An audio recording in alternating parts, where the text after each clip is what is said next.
Prime Minister Sher has wrapped up his three-day visit to the southern neighbour India. The first Prime Minister to visit India since the unleashing of the administrative map that incorporated land up to Limpiadhura, experts have called the visit more inclined on amending soured relations in fact, through goodwill gestures rather than any bilateral agreements on outstanding border disputes, among others. Good morning, I'm Sapsanamma and these are the headlines of the hour. Prime Minister Deubas returns home after wrapping up three-day visit to India. Premier Deubas calls the visit fruitful. Experts point out lack of table works. With the nearing of local-level election, leading political parties find it difficult to finalize names of candidates. Centre urges parties to submit the name of candidates by mid-April.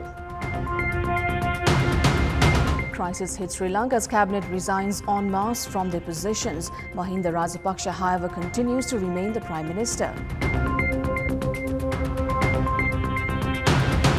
And Nepal to face Papua New Guinea in the finals of the Tri-Nations T20 International Series today. Match to kick off at 12:30 p.m. in TU Cricket Ground.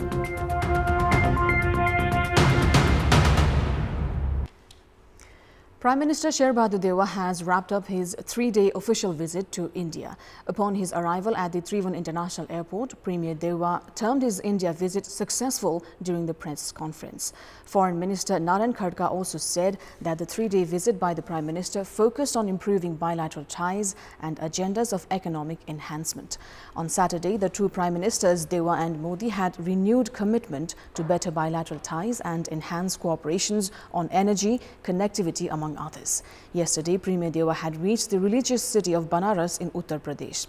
Prime Minister Deubas had arrived in Banaras from New Delhi yesterday morning.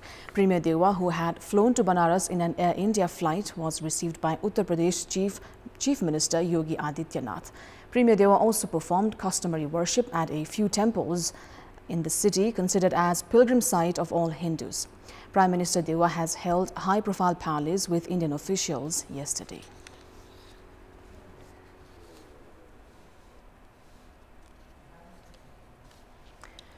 Prime Minister Sher has returned home yesterday after completing his three-day official visit to India.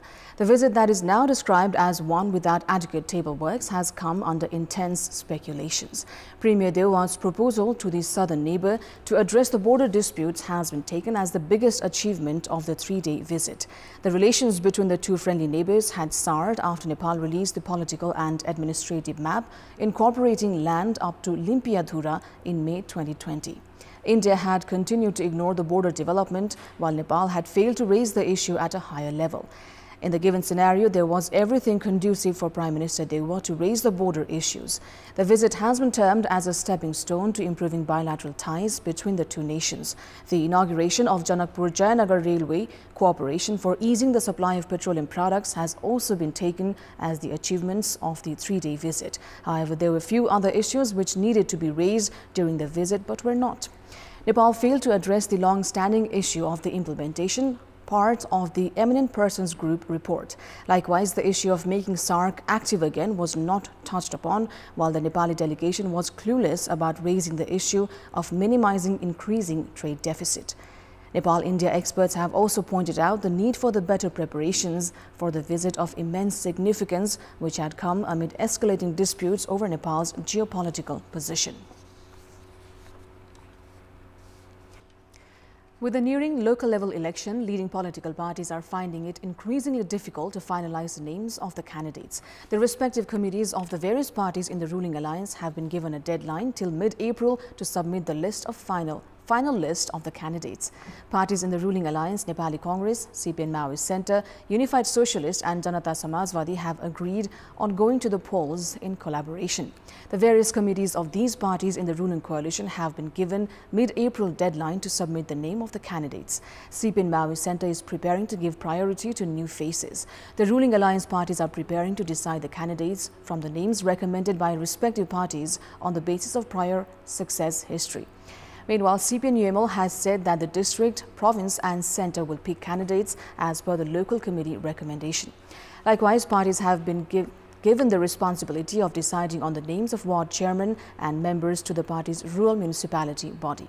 District committee or province committee will be given the responsibility to select candidates for mayor and deputy mayor of rural municipality and municipality, while the centre body has been given the responsibility of selecting candidates for metropolis and sub-metropolis.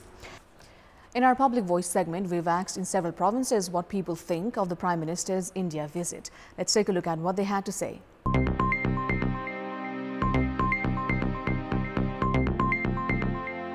आफ्ना कुराहरु राख्नु र उसका कुराहरु बुझ्नु सहयोगको आदान प्रदान गर्नु राम्रो कुरा हो। लिखित रूपमा कार्यान्वयन चाहिँ हुन सकेको छैन, मौखिक रूपमा मात्रै हुन्छ, कार्यान्वयन हुँदैन। हाम्रो राष्ट्रलाई केही होला भनेर जानुभएको, अब त्यसलाई नराम्रो भन्न मिल्दैन। भर्खरै आउँदै गरेको चुनावी माहौलसँग पनि केही सामान्य त्यसको असर पर्छ कि भन्ने त हो। सीमाको समस्या थियो, बाहिर जुलुस लगाएर हुन्थेन हैन।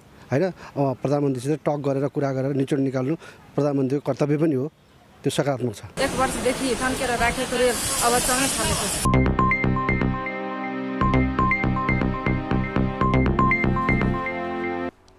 It's time now for our segment Public Pulse, where you text us with your opinion.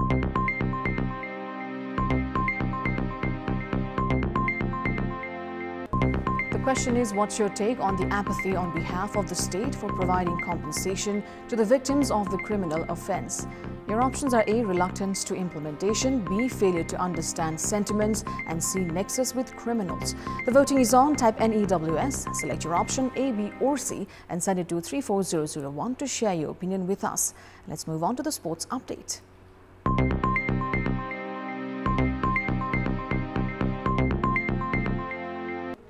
Nepal plays with Papua New Guinea today in the finals of the Tri-Nations T20 International Series. The match has been scheduled to begin at 12:30 p.m. in TU Cricket Ground in Kantipur.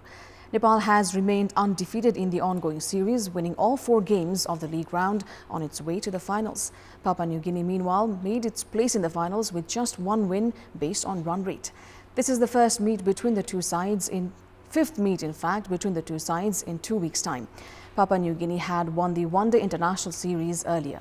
Nepal's skipper Sandeep Lamichhane ahead of the match has said Team Nepal will look to play without pressure, while PNG captain Asad Bhalan has said it feels under pressure due to lack of uniformity in the team. Nepal had defeated PNG by 15 runs in the first match of the league round and by 37 runs in the second match. Nepali batsmen have been able to put up strong batting display in the ongoing series. Dipender Singh Aidi has collected 201 runs, while Rohit Podal and Ashif Sheikh too have maintained good form.